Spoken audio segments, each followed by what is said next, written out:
Allow me to, just give you one, question that how, what is the role of AI and machine learning in supply chain efficiency? How can we increase using AI ML? I know you will agree that this has been going on for long, AI and all, but then it is coming to the mainstream. In any boardroom, everybody talks about AI. कैसे use करना है, क्या करना है? That's a question mark. So if you can please help us out, sir. No, it's my experience on artificial. So two things, I have seen AI or ML, whatever you may call that, is very interesting for end user cases. Okay. Now, when it comes to business cases, as you rightly pointed out, Dr. Kothaari, a lot of boardroom talk happens, but not so much happens in the businesses at this point in time. And for the businesses to happen, there is a lot of, let's say, enterprise softwares which are running the supply chains or which are running the ERMs or whatever it is. Now, as long as these enterprise softwares don't bring AI modules into their products, it will actually be the talk of the boardroom and only a lip service. Now, to create a very simple AI case on supply chain, on demand planning, for example, we have actually used that in various cases. For example, prediction of demand for medicines.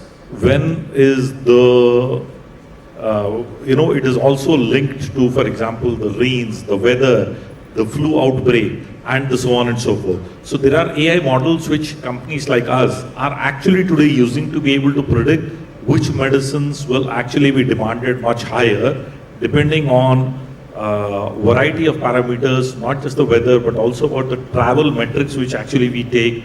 And the travel metrics are not post facto travel metrics. The travel metrics are actually, now we are able to derive from the airline industry in terms of the bookings. Yeah, you go to the Make My Trip, actually get data from them in terms of what the bookings are happening and those kinds of metrics. So there is artificial intelligence which is actually being used for predicting what we call as, the acute diseases medicine forecast, not for the chronic. When I say chronic is like blood pressure, blood sugar, etc. Those, there is not too much of a variation, but for acute diseases, there is a lot of variation, and we use them for actually demand forecasting and prediction. Coming to, let's say, execution, which is what a lot of practitioners here are, in terms of supply chain execution, there are warehouses. Now, warehouse management systems are also putting in a lot of data analytics and AI for actually being able to kind of create a pick-pack list. You know what I mean to say? For example, a very fast-moving item should be closer to the door, and a slow-moving item can go 4 levels high. Those are very simple rules, but complex algorithms using artificial intelligence are actually making it far more simpler for operations even in the warehouses today.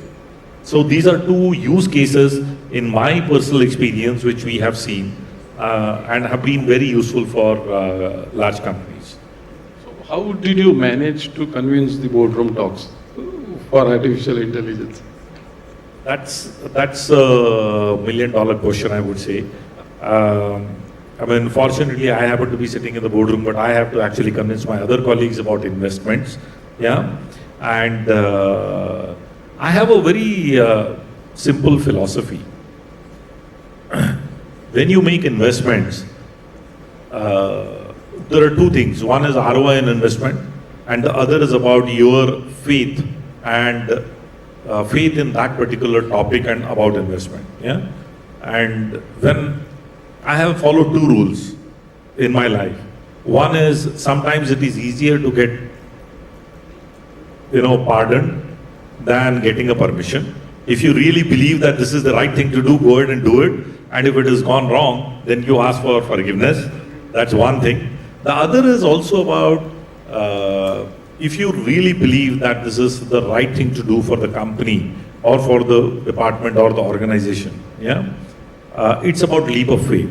It's about I mean, I give an analogy as an example that we end up sending all our children to the best of the school for education. We don't calculate an ROI on the fees for the school of education. Okay? Now that is because we believe that education is going to do good for the lifetime of that particular child.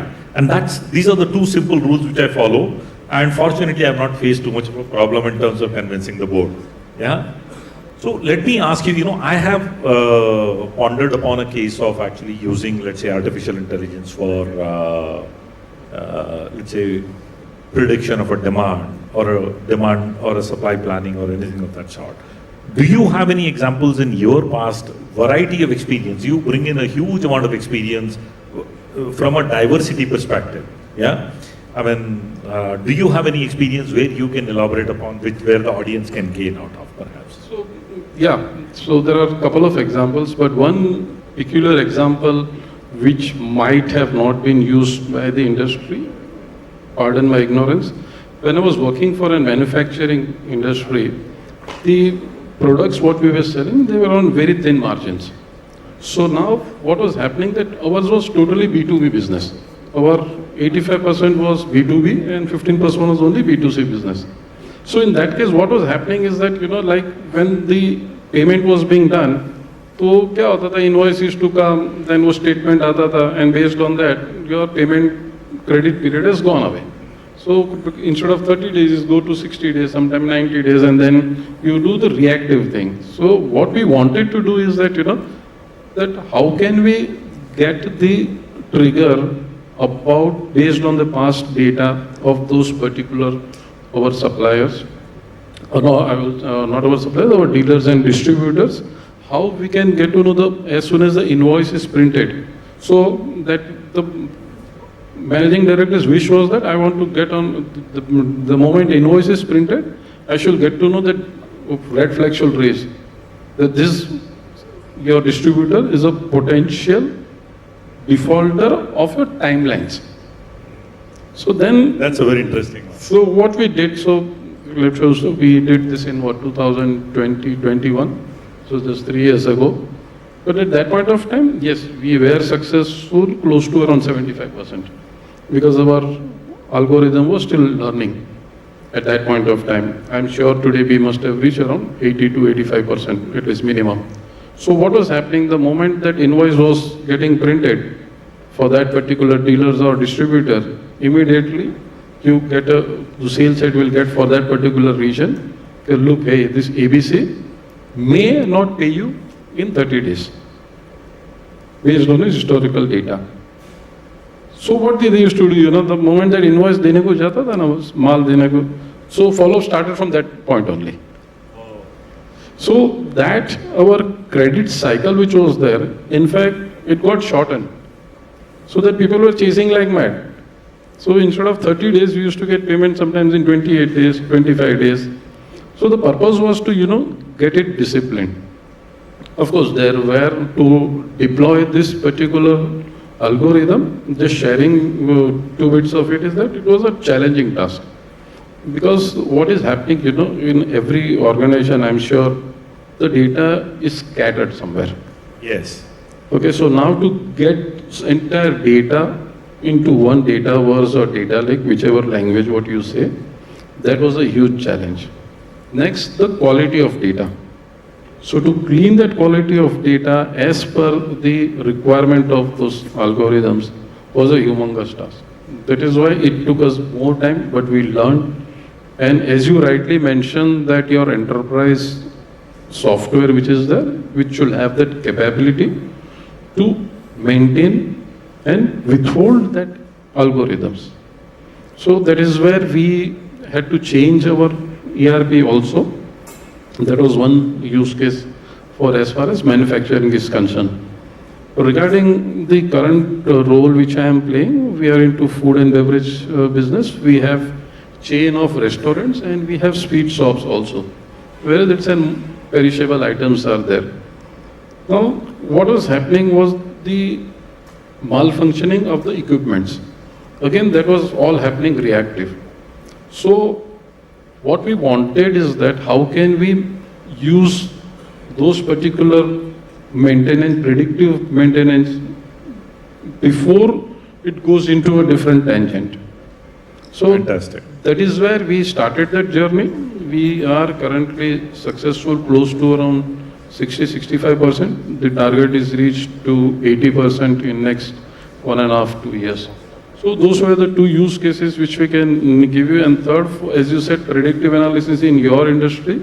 Same, we also had the challenge when I was working with the jewelry industry. Jewelry industry works purely on season. It's a seasonal business, absolutely. Out of 365 days, our sales guys works only 30-35 days. Rest of the days is business as usual. Okay. कुछ नहीं है धंधा diamond खरीदने कुछ नहीं आएगा ना कोई sir. So this is even more seasonal than garments, I guess. Yes, yes.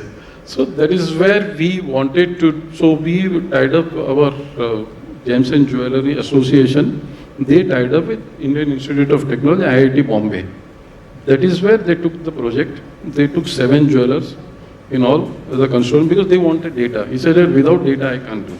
So all, after completing legal formalities and all, they went to a level of asking us which level your store is. Okay? What is the size of your store? So they went to that granular level to understand that say Dhanteras आएगा तो आपका first floor कोई चढ़ेगा क्या नहीं? When there are other jewelers on ground floor as well. So those things we did, and there also the biggest challenge was the data.